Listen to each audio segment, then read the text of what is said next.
Dito sa Magsingal sa Ilocos Sur, may tumutubong halaman na ang tangkay may tinik-tinik, parang cactus. Ang dahon, pinaniniwala ang gamot sa lagnat at impeksyon. Ang tawag nila rito, karimbuaya. Pero para kay Rambo, ang karimbuaya hindi lang halamang gamot. Ito rin daw ang special ingredient ng kanyang lechon manok. May asim, saka may tamis. Tinatanggal niya yung umay. Ang dahon ng karimbuaya na gamit niya sa paglilechon manok, pinipitas lang niya sa bakuran ni Estrella. Oray ka saktok talat tati. Kwan ma'am, nagunagan. Haanan, apay pailaan. Ay, Kailangan din daw mag-ingat sa dagta nito. dapat hawakan natin yung dahon niya para hindi tayo matinikan yung kamay natin. Isa-isa niya munang pinitas ang dahon ng karimbuaya at saka hinugasan.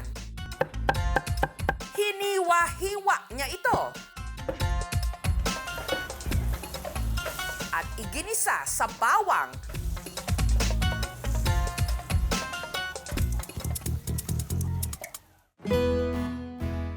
Sa halip na yung nakasanayang tanglad, ito raw ang ipanglalaman niya sa manok na ibinabat niya sa kanyang special marinade. Ito po yung gamit naming pang-inject ng manok para mas malasa sa loob dito sa breast part po niya para mas malasa po kasi dito talaga yung makarni sa manok. Tutukog na natin itong mga manok dito sa bakal.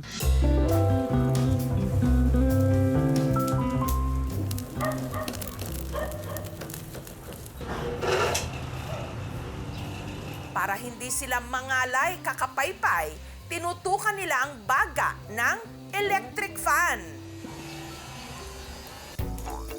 Kailangan daw pirmiring pinapahira ng marinade ang balat ng manok para hindi ito masunog gamit ang piraso ng kawayan na tinalian ng tuwalya. Kailangan nating punasan para hindi agad maluto sa labas.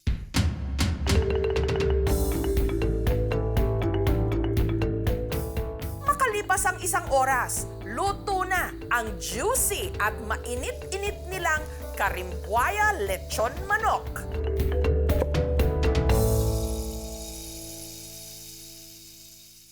Manamis-namis din, nakaiba siya. Yung ganitong normal na size is 300 per piraso po. Kung mas malaki po is 320. Bago naging business owner si Rambo, dati siyang delivery rider. Hanggang taong 2020, nagsagawa siya ng isang fundraiser. Meron kasi akong kabaranggayan na nagkakailangan na ng tulong. Pambili po ng gamot, madami namang bumili. Masarap daw yung lechon manok. Kaya tinuloy-tuloy ko na po. Nagtayo na rin siya ng sarili niyang lechonan na may 2 branch na ngayon. Kahit nahihirapan na ako, kailangan pa rin magpursige. Kasi madami akong pangarap eh. Para sa pamilya ko yung ginagawa ko. Mas tumamis naman daw ang ngiti ng mga taga City of Smiles. Hindi lang daw kasi chicken inasal ang masarap lantakan sa Bacolod City. Pati na rin ang lechon manok na nakalalasing sa sarap. Ang nagpapalinamnam daw kasi ng laman ng kanilang native na manok, tuba o coconut wine. Ito ang lechon native na manok with tuba na 5 dekada nang iniluluto ni Leti. 1975-76, nasa beach kami nagtitinda. Tatay ko, yun ang ninuluto, naglilitso ng Bisaya na manok. Kaya ginaya namin hanggang ngayon. Ang kinatay na native na manok, tinimplahan ng mga pampalasa at saka pinaliguan ng tuba. Hindi naman makalalasing yung tuba. Matamis, saka mayroon ding maasim. Marinate, mga overnight. Ito ba kasi ito yung ginagawang suka? Napapabilis niya yung pagpapalambot ng mga karne.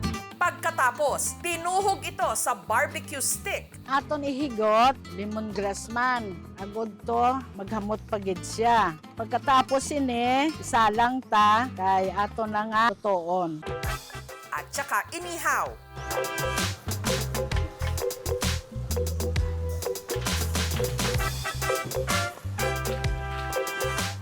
Kada piraso, 500 to 600 pesos Depende sa laki. naman siya para sa sinamak. Hanapin siya ng saboroso, hindi siya pait, at kadami din siya. Pero sa mga gustong matikman ang lechon ni Letty, made to order daw ito. Hindi naman araw-araw ako nagtitinda eh. Sabado, linggo lang. Pag Lunes tsaka Biyernes, booking lang kung mayroon akong order. Marami mga parinan pumupunta dito kumakain. Hinahanap talaga ako. Sabi nila, ang lata na walang laman, maingay. Pero ang mga latang ito sa Lapu-Lapu City sa Cebu, may laman naman. Pero gumagawa pa rin ng ingay dahil sa nakapaloob ditong pagkasarap-sarap ang lechon manok sa lata. Ang paraang ito ng paglelechon, minana pa raw ni Estrella sa kanyang mga magulang. Nagluluto din sila ng litson. Parang ordinary nga oven. Ang loob ng manok, pinuno ng aromatics, mga rekado at herbs, katulad ng tanglad na pangalis ng lansa at sangig o lemon basil. Tinimplahan at saka ibinalot sa saha ng saging para hindi agad masunog. Sunod niya itong inilagay sa loob ng lata na siyang magsisilbing oven o improvised pugon. Pinapalitan namin ang lata kung marupok na siya. Ang problema, tantsahan kung maluto ito. Kaya dapat pantay ang apoy sa itaas at ilalim ng lata para hindi masunog ang gamit niyang panggatong bunot ng nyog. Ang mga dyan sa loob na absorb sa buong manok ba?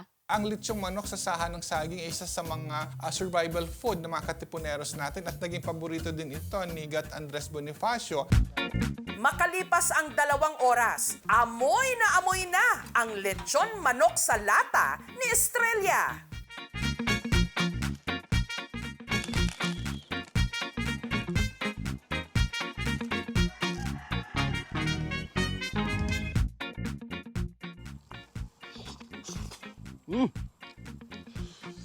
Sobrang lambot ng laman, tsaka sobrang savory. Ang recipe ni Estrella, ihahain lang daw niya sa tuwing may espesyal na okasyon sa kanilang pamilya. Pero ngayon, plano na rin daw niya itong ibenta. May birthday sir, magluto din kami. Nagpaplano kami na magnegosyo ng litson manok. Hindi chicken o hindi madali ang road to success. Pinaghihirapan ito. Kahit pa halos mangitim na ang dulo ng iyong ilong, kakaihaw o kakaluto. Iisa lang ang pinatutunayan ng mga naglelechon manok kahit gaano kainit ang apoy ng buhay. Kung meron kang determinasyon, tsak, maluluto rin ang tagumpay!